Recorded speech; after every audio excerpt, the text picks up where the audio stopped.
The Liberty Weekly podcast is brought to you by Tom Wood's Liberty Classroom. Sick of losing arguments with your statist friends? Fear no more. Now you can vanquish your intellectual foes with courses taught by top libertarian professors. Tool your intellectual arsenal and enroll today by navigating to www.libertyweekly.net/Liberty Classroom or by following the link in the show notes page.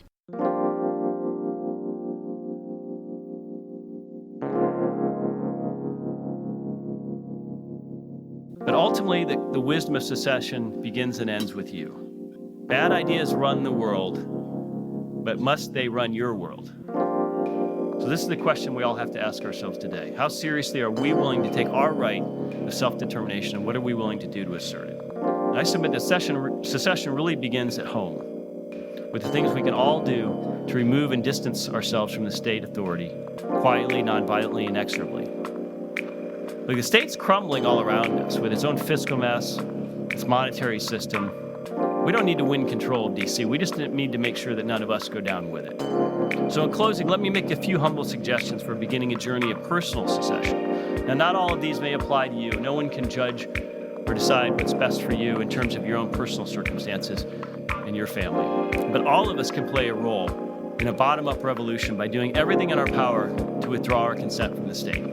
First, I would advise you to secede from intellectual isolation. Talk to like-minded friends, family, and neighbors, whether physically or virtually, to spread liberty and cultivate relationships and alliance. The state prefers to have us atomized without a strong family structure or social network.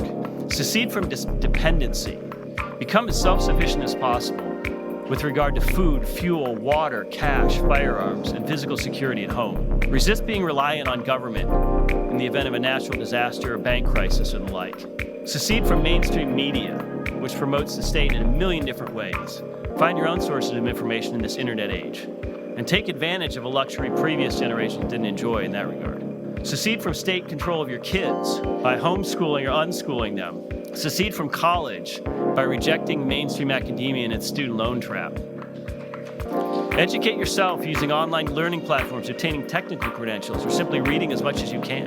Secede from the U.S. dollar by owning physical precious metals, by owning assets denominated in foreign currencies, and by owning assets abroad. Secede from the federal tax and regulatory regime by organizing your business and your personal lives to be as tax efficient and unobtrusive as possible. Secede from the legal system by legally protecting your assets from rapacious lawsuits and probate courts as much as possible. Secede from the state healthcare racket by taking control of your health, taking responsibility for your health, and questioning the medical orthodoxy. Secede from your state by moving to another state with a better tax and regulatory environment, better homeschooling laws, better gun laws, maybe one with just more like-minded people.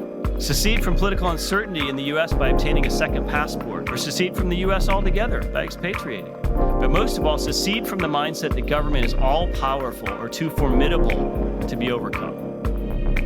The state is nothing more than Bastiat's great fiction, or Murray's gang of thieves writ large. Hello, everyone, and welcome back to another episode of the Liberty Weekly podcast. I'm your host, Pat McFarland, as always, and appearing alongside me is the co-host, Jerry McCullum. Thank you, Pat. Okay, Jerry, so today we are going to be talking about ways to get to Ancapistan. However, this topic is prompted by an article that Jerry brought to my attention the other day. Yeah, this was actually sent to me from a family member, and the title of the article is which will be linked in the show notes, is The Short Unhappy Life of a Libertarian Paradise, which is one thing that's kind of funny is that if you actually read the article, they never use the word libertarian in it once. You know, I know that people who write headlines and write articles are different, but it was a little funny to me because I think that this was sent a little bit as a jab, but at me. But what the article is actually talking about a town called Colorado Springs, which is close to Boulder, that is, at least during the time period they were talking about, is staunchly Republican and did quite a bit to slash spending within their city and some of the poor outcomes because of it. And I think it's actually a really good read, and I think it's a good guide or a good example of some things that should be avoided, and especially a really good example of there's a lot of times this idea of libertarianism being associated with business, which it is, but business in a political sense, because every town has their own business interests, and the proper way to think of those interests is not as people interested in a free market, but people interested in cronyism. And this, if you read the article, they talk about how the city supported funding for, some research center that they assumed would make them lots of money, and a couple other things. And to me, it really shows how, no, this was not guided by libertarian principles at all.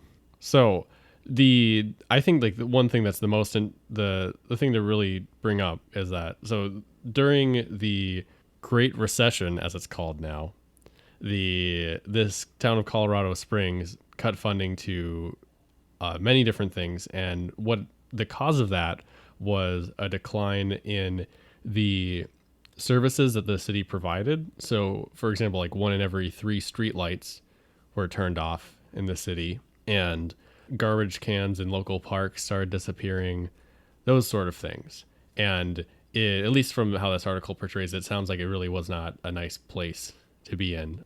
And for sure that there are people made decisions not to invest in the area because of the, I guess you might call it, regime change that was going on. The fact that there was uncertainty going on in the area right now. And I think it's really important. What I gained out of this is that I think it's really important to remember that there are some services that the government has claimed a monopoly over that people do want. And that if you're in a situation where you're actually are even able to have the government stop providing those services, you need to remember that you also need to allow somebody else to provide the services for them as they should be, instead of the government just ceasing to provide them. So in this example with the parks should not have just, they shouldn't have been just upkept on a lower price. They should have been auctioned to another company, to a private company to run for the city, or to do what they want with. They should not have been kept under the city's ownership. Or another example with the streetlights. This is something that's a lot more difficult to do, but ideally in an anarcho-capitalist society, there would be a body that would be taking care of public safety, that would have an interest in providing the funding for these streetlights that people would possibly pay into through insurance uses, or there's a whole number of ways it could be done. But it's harder to figure out than just selling streetlights to people. But I honestly would say that even selling a streetlight to someone who's living adjacent to it, or a couple people living adjacent to it, would be better than simply just turning it off. Yeah. If that's something that, I think that there's better and more complicated solutions, but I think there are ones that would have to be figured out by the market over time. Part of the whole point is that we don't know how these things would work. It's not up to one body to decide what's the best way to deal with the streetlights in our town. And there may be multiple very good ways that have different costs and benefits. Yeah. And there may be different preferred ways in different areas. This is something that I think is important, is that personally, I have no doubt that if you started from bare earth and then went from that into homesteading situation, a homesteading situation, or even like a privately built city, I think there would be I don't think that there would be any real hitches or issues that would come up in that situation, because the structures to who owns what and the incentives to create good services would all come naturally out of the slow birth of this city in a context without government. But if you're starting from a situation where you already have a city created under a state, it created in such a way to work the best with public utilities, but public monopolies on utilities and other services, then I think that a transition to being governmentless could be bumpy.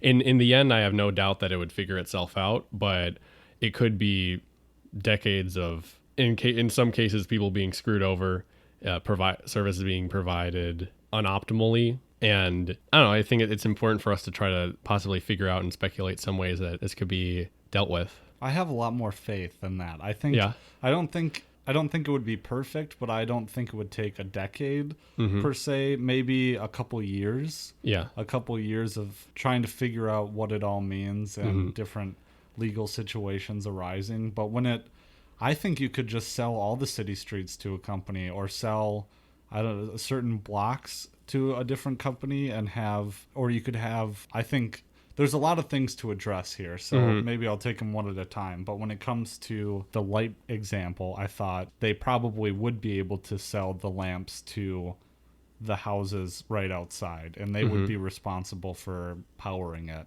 And they could figure out some kind of way of making that happen. Because you think if someone wants to improve or maintain the property value of their house or deter crime, they probably would want to and could pay for a lamp post outside. Maybe it'd be $20 or $30 a year or something, as opposed to getting that extorted from you through taxes. Yeah. Yeah. And, if you're someone who's more of a DIY type, you would be able to take care of the lighting yourself. And if you're someone who isn't, there would be companies that are competing with each other to provide the best lamp post servicing out there. And, it would be better than having the company that takes care of these things be competing for a government contract. Yeah. Specific example. I've been on Twitter. If you're not following us on Twitter, go ahead and follow us at Liberty Weekly. But I've been documenting the sinkhole that has opened up in our street outside our apartment building. And the way that everything is set up, there's an alley that runs through the back, and we're on the corner in a brownstone apartment. And so there's an alley that runs behind it, and where the alley comes and intersects with the road, there is a sinkhole that is opened that is about 1.5 feet long by 8 inches wide. And it's growing slowly. It depends on how much rain we get. But it is deep. It is like 4 feet deep. You can see into the black chasm of the street below. And I don't think it's supposed to be that way. I'm not quite sure. But the sinkhole opened up about 3.5 weeks ago. And I've been documenting its state of disrepair for about 3 weeks. And it's been seriously 3 weeks. And I'm sure it has nothing to do, or it has something to do with public works. But I see that the sawhorses around it that have been sitting there for 3 weeks say XL Energy on it. So it must have something to do with the state-granted monopoly to XL Energy. In a situation like that, if the roads were privately owned and the people that had to frequent it, A, were more proactive, and B, maybe if they knew that if they called and complained to someone that something would change. Maybe that's partly why. Like, the reason why I haven't talked or complained to Public Works directly is because I know nothing's going to happen. Yep. Why even waste my breath or time trying to complain like that?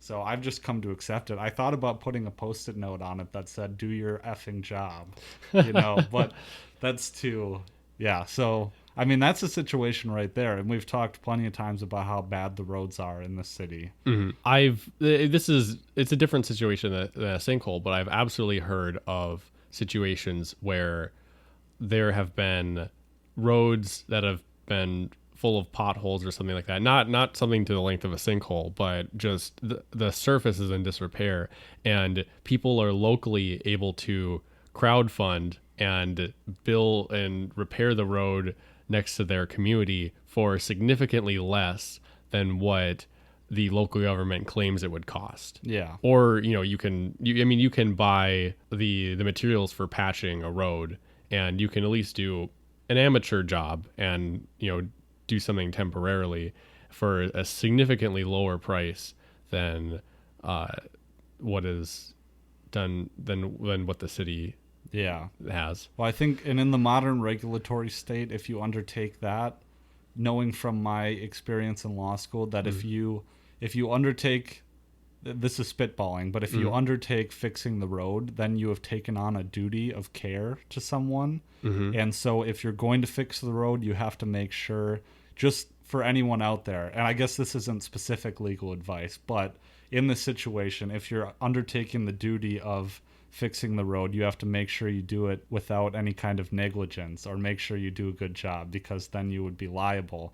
But I think that's a certain way that if someone's trying to contribute to a public good, that our society will maybe stop them from doing so with liability. I've also heard of situations where people do fix their roads themselves, of them being fined by local governments. Yeah, and that would be their maybe reasoning there behind it, is because you have that liability.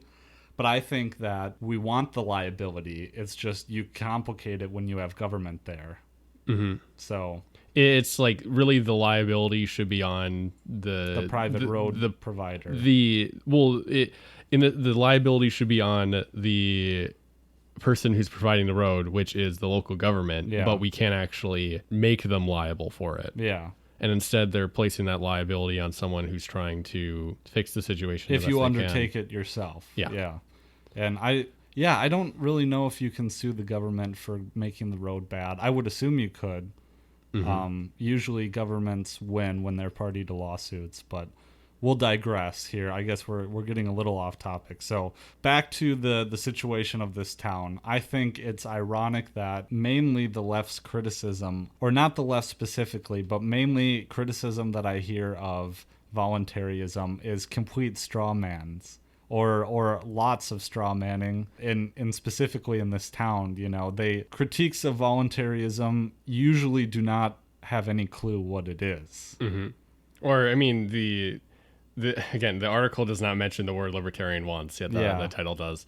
And something that really, sorry, I'm digressing here, but something that really bugged me about the article was how not bugged me about the article, but bugs me about the people on the right's solution to government excess is they're like, we need to put a businessman in as the mayor of the town.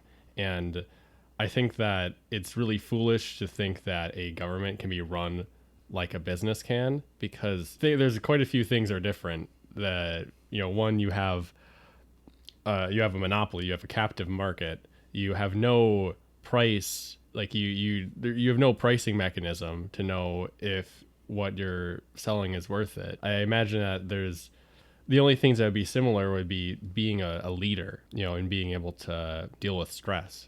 But the actual in and outs of running a particular business, I don't think are things that can translate well to being someone in political office. And it kind of bugs me when you see this, coming from the Republicans, talking about Trump particularly, having been a business person. And it seems like a business person in a pretty cronyist market too, but those are different things. And we see that you don't necessarily get success when you get someone who's successful in business put in government. Well, we could try it in the reverse. Would a famous general be a good CEO of? Yeah, probably not. Or would Obama make a good CEO or board of director? I don't know if there's anything like that he's a part of right now, but I don't believe that those skills necessarily translate. Well, then you need to come to the table with the assumption that Obama was a good president. Yeah. And you know what I mean? Or any of them were good presidents necessarily. But I think this is a good pausing point to thank our sponsor of the episode. As libertarians, we pride ourselves on obtaining knowledge. Fortunately, we live in an age where the entire wealth of human knowledge is right at our fingertips.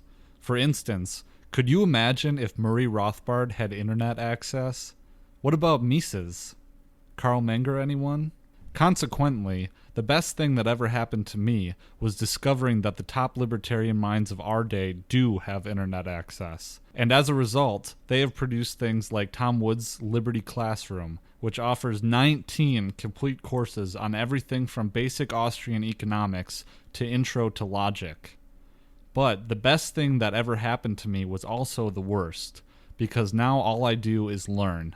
Now you can also get direct access to the top libertarian minds of today, like Bob Murphy, Kevin Gutzman, Brian McClanahan, and Jeff Herbner. And while you're at it, say goodbye to your friends and family, because you'll be busy. To enroll through our affiliate link, simply navigate to libertyweekly.net/Liberty Classroom, or follow the link in the show notes page below. Essentially, though, one thing I think that people neglect to mention is or a hidden, forgotten history of the United States is the way that we developed and the homesteading that created the West, and the idea that essentially the Wild West was not wild, and that the very fact that we call it the Wild West is Orwellian thought policing.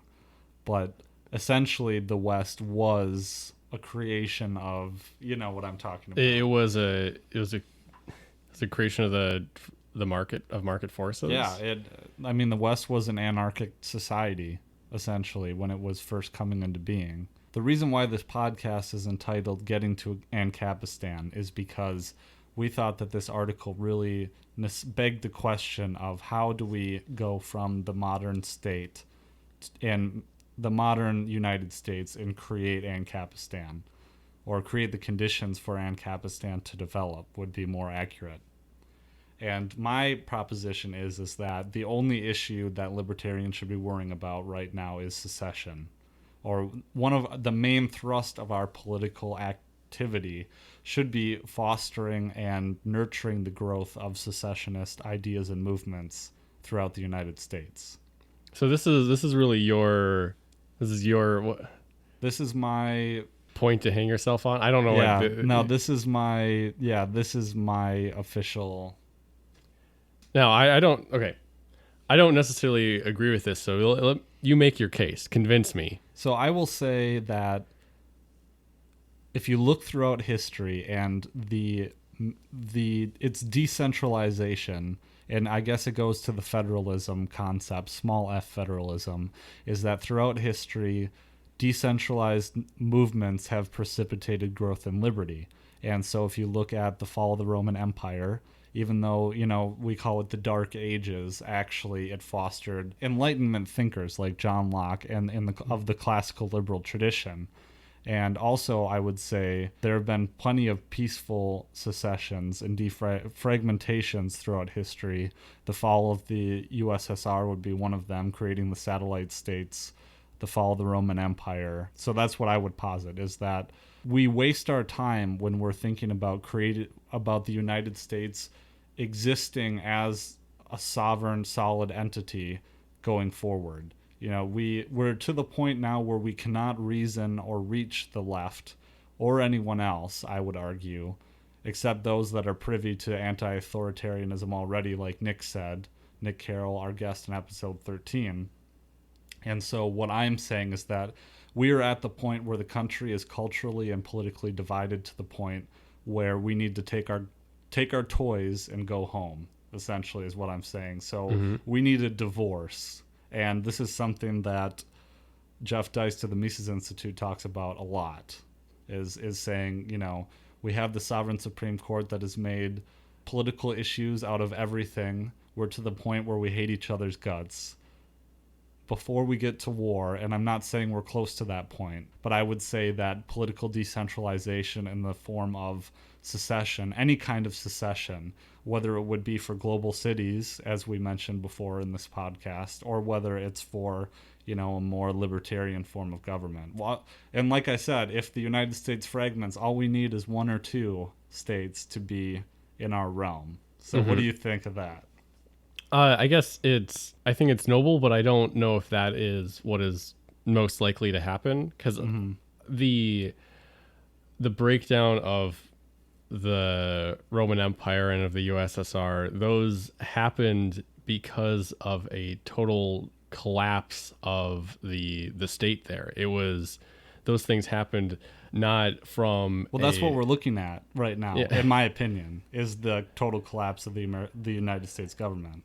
Oh, I wouldn't say we're that far gone. I would say that we've got maybe a couple decades in us still, and before I guess it may be hard to tell. It may be that the loss of United States, the power of the United States, will be precipitous instead of gradual, but conditions were significantly worse I would say in the USSR than they are here, and yet it still existed. It still stuck around. I think I guess I don't know. I don't really know for sure, but I would assume that the amount of political dissonance was less there than it is here. And although the Roman Empire is, like an age away, like they had emperors who were legitimately insane before they collapsed.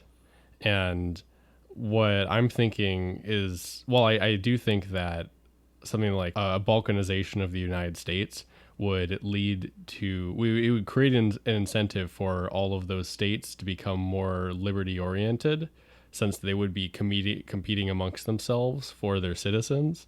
I would want to look on an even smaller and more gradual scale. I would be interested in using things that you can do yourself, like trying to divorce what currency you use from the USD as much as possible. So using things like cryptocurrencies or gold or silver, and going to living and moving to places where the government is not powerful and where you're surrounded by people who are also not interested in working with you. And so my ideas of solutions would be ones that are a lot more local and community based instead of, I don't know, would you say local government or state government based? Well, actually, having said that, I want to clarify my position a bit, because I think you're right that we should not get trapped into the dichotomy of political action versus personal action. And I'm referring, I guess, because I agree with everything you said, the agorism tactics. Yeah. I guess I would make the clarification that if we are to be politically active in any conventional sense of politics, it should be for pushing for secession. So no voting, I guess, unless you're voting as a defensive vote in a small town. I would completely reject voting, and we could have an episode on that too. Yeah. I'm personally not against voting. I think that it's a tactic that can be worth your time and cannot be worth your time. Yeah. For example, I did not vote in the presidential election because I wasn't waiting in line for something that effectively would have no value. Yeah. Just an example, but I think that in other cases, voting can be worthwhile outside of just secession, like when it comes to voting defensively. Yeah. As it's referred to. I would say the reason I'm against voting is because I think it's the closest thing that we get to an actual consent to the social contract. And I think that, moreover, in my opinion, voting is aggression. And unless you're casting a defensive vote, I think it's pointless unless you're in a hyper small voting. Like if there's 300 people voting, even then it's almost meaningless. But also, I think it is aggression. I think it's endorsing the moral, unless it's purely defensive. But I think that it's you're taking some of the moral culpability of the people that you give your vote to. But I also think that it's the closest thing you get to consenting to the social contract, because you don't have to do it yet. They don't make you vote yet. Unlike our Australian fellows. Yeah. I would say that, yes, that's the case, but it's still far enough removed from an agreement to the social contract. And, people in some way can construe it that way, but it doesn't, is what I would say. I would agree with you. So I think that something, this may sound kind of weird, but something that made me hopeful in the last presidential election was the fact that 50% of the country did not vote. And that shows, to me, that was really good to see, because although there's many reasons why people won't vote, it shows that there's a growing number of people who understand, or at least saw, that this vote wasn't worthwhile or worth your time. And that was something that was really encouraging to me. So I think that, not voting, I mostly, unless you're in a very small group, I usually think of voting as something that is less about actually like achieving political change and more about signaling to others what your views are, if that makes sense. So like the Libertarian Party is never going to get a president in office without dramatic and extreme change to the political climate in this country. And when I say dramatic and extreme change, I mean like the kind of change that happened around like the Civil War, those sort of things. And outside of that, the only thing that libertarian polling numbers are going to be useful for is just saying, oh, look, libertarian's more popular now, or look, it's a little more popular, or it's less popular than it used to be. And honestly, I don't concern myself too much with voting. If someone, like, I think if someone says like they voted for some grant to happen so it would help their business, like, I think that's dishonorable, and I think you should feel bad if you did that. But I honestly don't even think that is aggression, because actually, wait, no, maybe I'm going to take that back. I think that most of the time voting is not aggressive if it's not something that you, in some ways it can be, but it's very convoluted and so many steps removed that I don't think that anyone who votes is really morally responsible for anything that happens. Not in a legal sense, I think, Yeah. but I guess my point would be, like, you share some of the culpability. So if you vote for instance, I'll just say John McCain. Mm-hmm. You know, if you're a John McCain supporter, there's some freaking blood on your hands. If you consider voting an endorsement of someone, but I don't think that even is the case with most people. I think most people are choosing the lesser of two evils. Yeah. I know that the majority of the people that I were around were quite upset with the options they were given this presidential election. And of course there's more than presidential elections out there, but I would suspect that most elections the voters are making compromises, and they're not seen as endorsements or as things where they believe that anything that this person will do is something that I am for and want to happen. Yeah. Well, I guess, yeah, there is a bit of a double standard there where, you know, at one point I'm saying, oh, you know, political representatives don't represent me. You know, there's no legal, when it comes to legal representation, things that we enter into on the private market, where we would say, yeah, he represents me.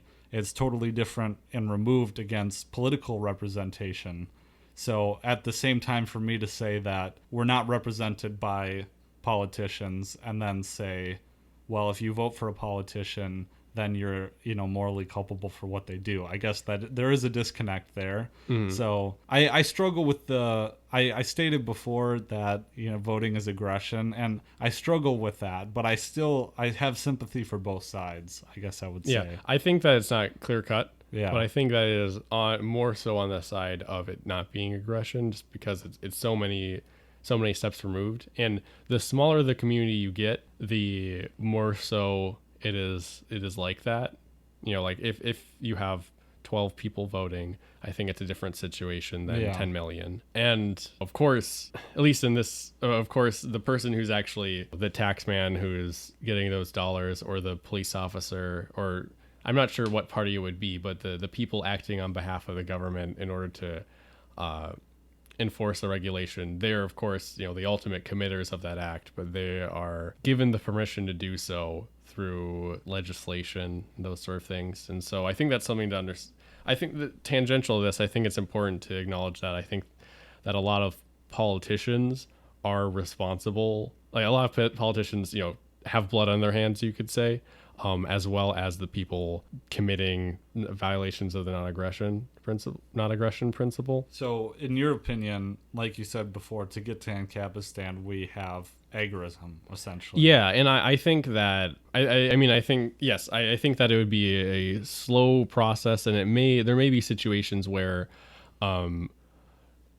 governments dissolve in a more organized fashion around them, but I think that for sure the beginnings of Ancapistan are going to be, if there's going to be a country that is going to, you know, this is kind of, I'm getting a few steps ahead of myself. So Adam Kokesh is running for president in 2020 on the platform of the orderly dissolution of the federal government.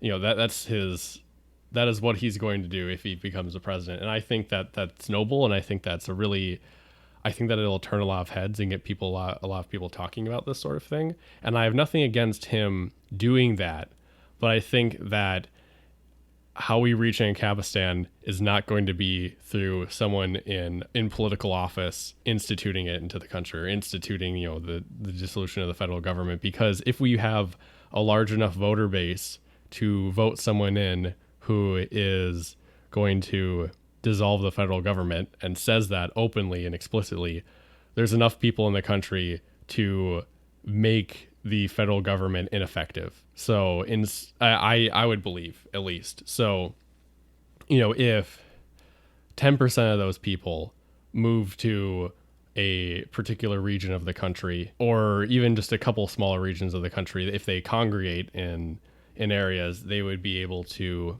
do quite a bit to oust political influence in those areas. And I think that while it's a really interesting thought experiment, and I think it is a great tactic to compel people to think about why an organization like the federal government, why anyone would want an organization like the federal government to be dissolved. I think that it's not something that will actually happen, because if we're in a state where it could happen, there'd be other more direct and personal forms of activism that would be causing greater and more effective change. Yeah. Well, and so I agreed with everything you just said. Yeah, this is something that I remember we talked about it yesterday. Yeah, not on the show, but yeah. I think, though, that when you get a bunch of people that move into one area, i.e. New Hampshire, the Free State Project. And there's other ones like that. I believe there's something like that going on in Austin, Texas right now. Is there? Okay. Yeah, or some kind of, I don't know what they would refer to it as, but you may think of it kind of like a commune. Okay. Although we may not want to use that that communist term. But yeah, so I think that you need the agorism, but I think if you're going to necessitate political change, I guess you would need the secession element too. So in secession, I guess, would be the political result, in my opinion, the political result of what you're talking about. Mm-hmm. And maybe you don't even need a political result, but I've mentioned the collapse, and the collapse is an amorphous concept, but I think that in the present political climate, it either has to continue to get worse for people to realize that secession is an option, or we're going to have to wait for the collapse, or we will, because I don't know. I kind of cheer it on a little bit, because Ron Paul has been saying this for decades, that this is not sustainable. $20 trillion growing of debt, and that doesn't count the unfunded liabilities. And the fact that we treated the Great Recession, as you called it earlier, of 2008, we treated it by doubling down on the policies that caused it in the first place. So I think from an Austrian standpoint, if you believe in Austrian economics, you believe in the collapse, and you believe that it's going to happen. So I'm going to pigeonhole you. No, yeah, I would say that there is going to be a extreme economic turmoil. I think that calling it the collapse is a bit fanaticist. You're losing some nuance there, because if anyone who pays attention to the prepper community, they'll talk about rule without law and those sort of things, and I don't expect those sort of things to happen. Like, think about Greece right now; they still have a law. Yeah, there were bad times for sure, but it was not Mad Max, which it seems like a lot of people, they use terms that make it kind of sound like that's what they think is going to happen. And so one thing though that I think is important to acknowledge that people don't necessarily do is that an economic collapse is not going to it will not necessarily bring economic freedom. No. Yeah. I'm saying it's our opportunity to provide the message, or all we need is something to shake people's faith in government. Mm-hmm. But I think there's been a lot of political movements like in Central and South America that turned to communism after the effects of cronyist capitalist meddling in their countries. And I'm pretty most of my peers are in quotes democratic socialists, and to me that means that any sort of collapse in the economy would be blamed on the free market. Like that's what was the Great Recession was blamed on capitalism. Yeah. Even though it obviously was caused by the government interfering in the banking industry. Yeah. And I'm a lot less optimistic. I think it's an opportunity, but I think that it's one that has a really great chance of going poorly. Bad, yeah. I would agree. I'm not optimistic. I'm saying that it's our only chance because the way things are going, you know, the liberty movement and the messages of liberty have been around since the founding. Mm-hmm. And the way that I've seen it go, there's no winning.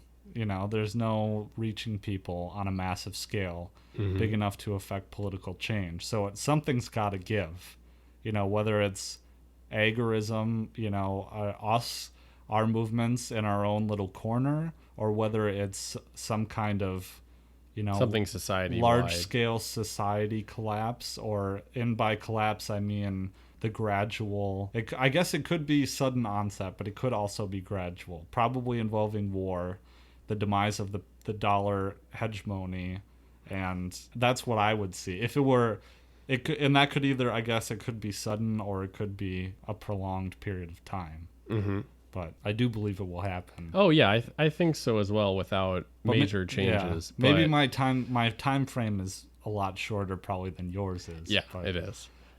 I would give it 5 to 8 years. I would, as a conservative for me. My conservative estimate would be probably within 70, just because I see that this is something that's been warned of for a really long time. Yeah. And I guess, well, I say 70, but I'm also thinking in my head of something being very gradual. So who knows if there will even be if it's a gradual decay, if there would even be a definitive start date or not. But I think that start date was September 11th, 2001. Mm-hmm. In my opinion. Oh yeah, potentially. But yeah, I don't know. I would say that 70 years is my conservative end date for the collapse. Yeah. Sometime a little bit, before then, but at the most 70 years is my. Yeah. I would say, you mentioned that people have been warning of this for a really long time, and I would say, we were kicking the can down the road, and now this is where the road ends. But is it where the road ends? Like how for the the United States as we knew it? Yeah, that's. I guess I don't know. Like, do we maybe the nice asphalt road ends here? Yeah. But do we have a gravel road and then a trail to go down? Like, I hope the metaphor makes sense. Yeah. Or do we have a road that splits off into different parts? Secession. I still think that if you are going to focus any kind of political energy, it should be towards secession, or evidencing some kind of change that you can tangibly feel on the local level.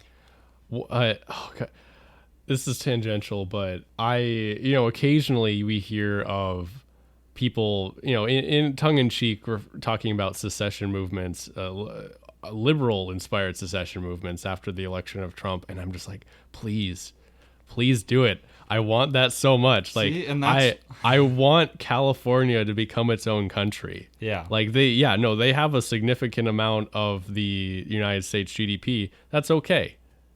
I'm fine with that. Yeah. Become your own country, and then you exist the way you want to exist, and when that turns poorly, it will just be affecting yourself. So you're not opposed to secession. You're just opposed to focusing our efforts in. Yes, correct. Yeah. I would say that I really hope that people do it for us as well as if I think secession would be good. I don't know if it's something that is necessarily a good use of your energy, though. Yeah. And that's in some ways opinion.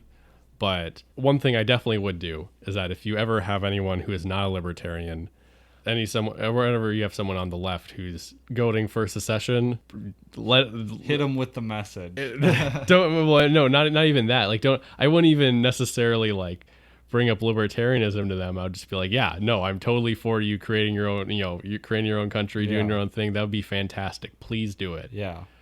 That's how I am. Well, I think secession is the reason why I advocate for secession and think that it's the only worthwhile political pursuit is because it's becoming a more and more, the message of secession is resonating more and more with people as things are getting crazy, or as we're perceiving things to get crazy. It's resonating. And you saw that with Trump, and you're seeing it. I mean, I think it is the one message that could bind the parties in a sense. That could bind ironically disparate people that we should no longer be in the same, we don't get along, and we should no longer be in the same house. Yes, and so that should resonate, with both sides. Hopefully. That's just what I mean. And I don't see why, because what you're trying to sell is self-determination, and that's what our country is about. The secession is the original spirit of the founders, obviously with the signing of the Declaration of Independence.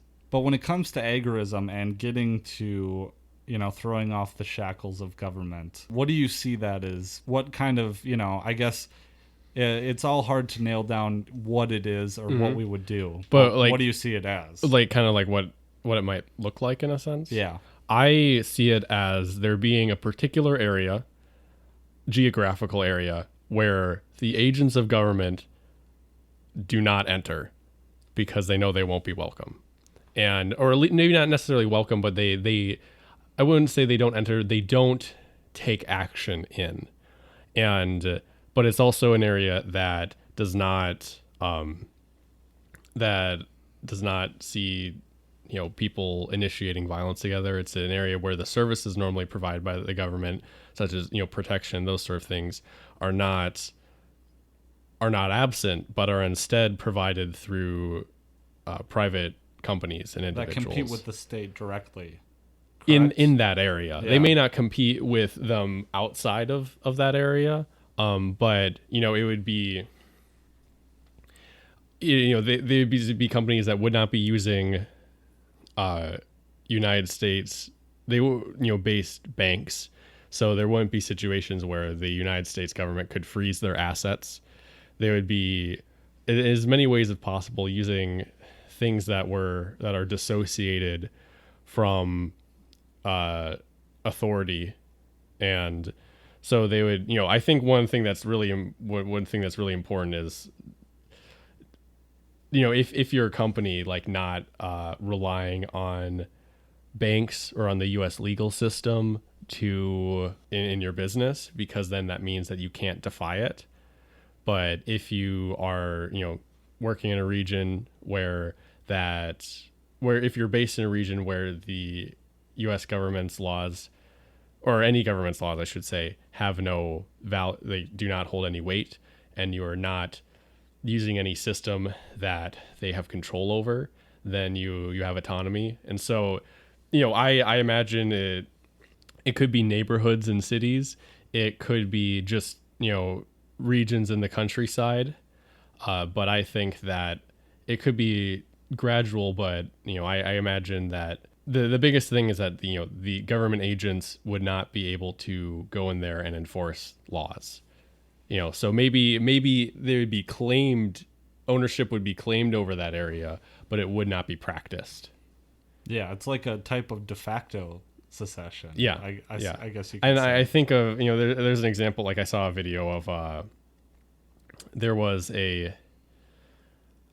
I think it was a food and safety regulator that came to PorkFest one year. I think we've linked to that before. But it's so great. I want to mention it one more time. But they were basically harassed out of PorkFest. They weren't able to enforce anything.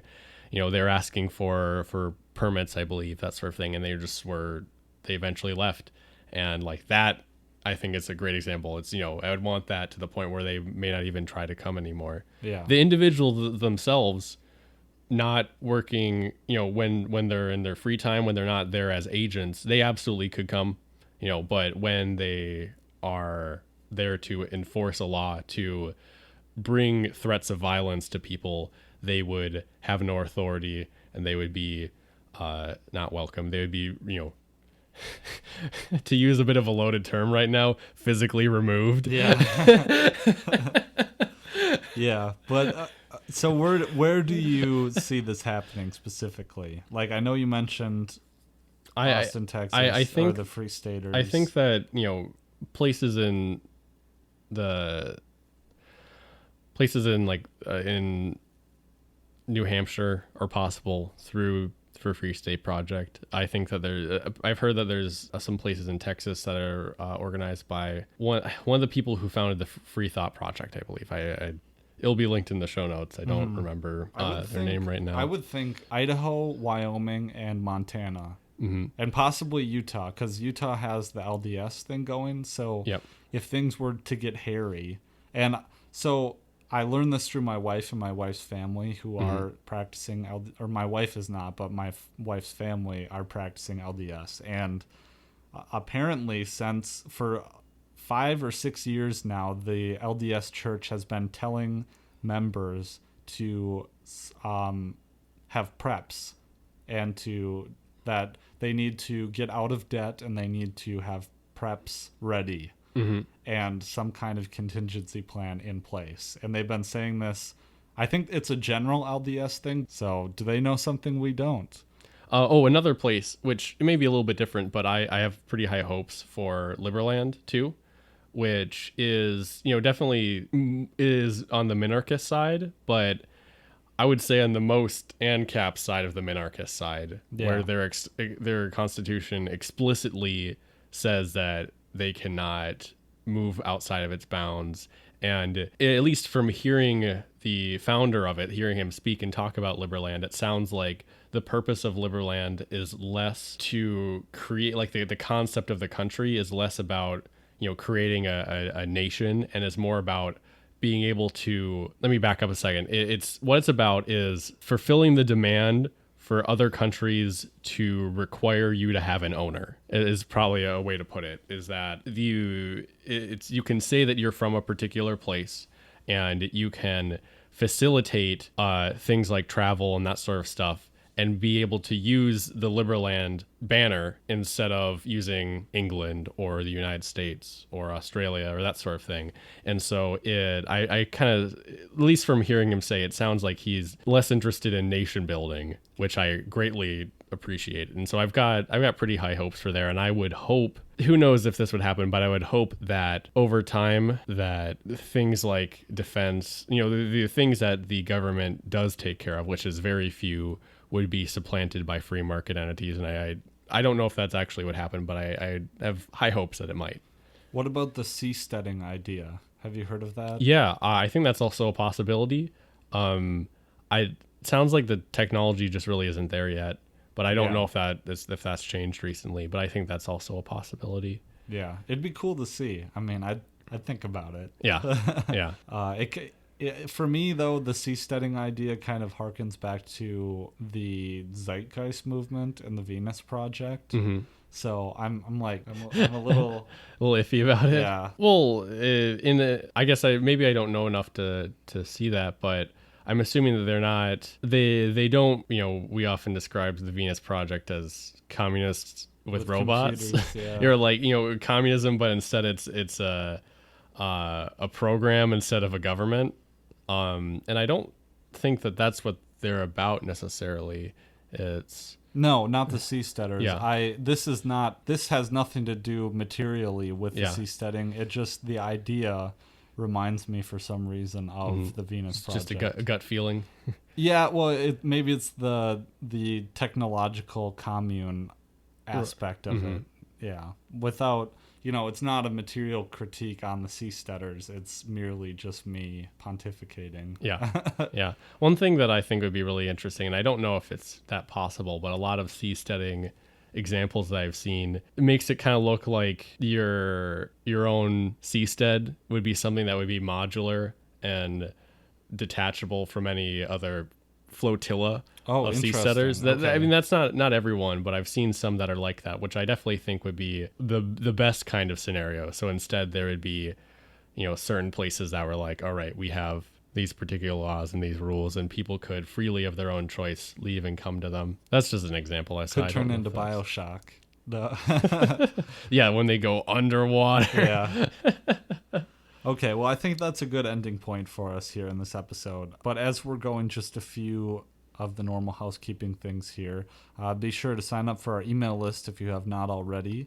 You'll get 2 free ebooks, and you'll also get personalized podcast updates from me. Also, we have just instituted our Liberty Weekly resources page, which you can find at libertyweekly.net/resources. And that is a list of all the products and services that we have selected that we think will help make your lives better. So on that page, it's a collection of some of the affiliate links that we run in our advertisements, but it also contains it contains those affiliate links, but it also contains coupon codes and things that can save you some money as well. So we would appreciate if you would check that out at libertyweekly.net/resources. But we really hope that you enjoyed this episode. We certainly have enjoyed recording it here today. So thank you so much, and we hope that you'll join us again next time. Thank you. Hey everyone, Pat McFarland here. As libertarians, you have probably heard of cryptocurrencies like Bitcoin and Ethereum. And because you're a libertarian, you are probably already aware that blockchain technology is exciting because it has the potential to make central banking completely obsolete. However, one thing that prevents many people from using cryptocurrencies is their steep learning curve. To help you overcome this learning curve, I have already audited and selected the perfect Udemy course to get you started. Instructed by blockchain expert George Levy of the Blockchain Institute of Technology, Blockchain and Bitcoin Fundamentals compile scattered facts from across the internet into one easy place so that you don't have to spend hours searching for this information. Enrollment even includes a handy cryptocurrency dictionary to keep for your use. To secure your enrollment in Blockchain and Bitcoin Fundamentals at the sale price of $10, follow our link in the show notes page or navigate to libertyweekly.net/blockchain. To explore other Udemy courses through our affiliate link, navigate to libertyweekly.net/Udemy. That's libertyweekly.net/UDEMY.